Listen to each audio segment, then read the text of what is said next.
Well, greetings, mammals. Well, I guess it was the right choice I made. My second GPS has now packed in as well. So navigationally, I'm effectively blind. So if I was going across the strait, I wouldn't know where to go after that, other than north. So there's another $500 down the drain, unless I can fix it. It wasn't for bad luck on this trip with equipment. Well, other than the bad luck with the equipment, it's been a great trip. But equipment-wise, it sucks.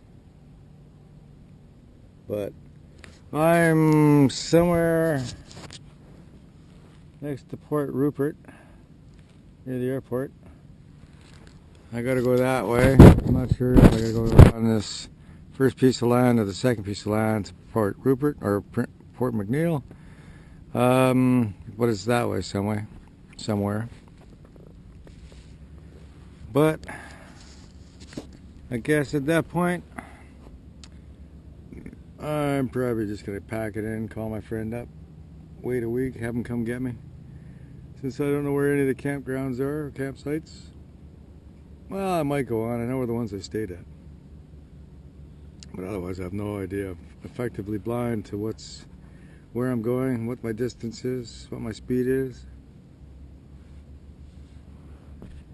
Well, I made it from spot to spot in a day, so there's 25 miles each.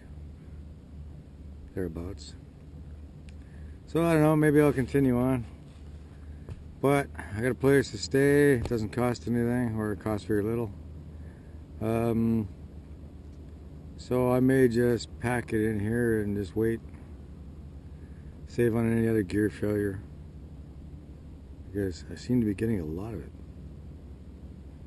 The only thing I don't want to fail is this kayak. So I really don't want to risk it. But I haven't decided yet. Still got an hour or two. See what I do when I'm here, for that matter.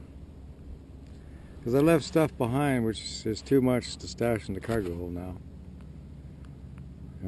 But if I sit around for a while and stuff my face, might make enough room to put some of it in there. But I wouldn't be getting in the kayak afterwards. I'll be stuffed and not wanting to go anywhere.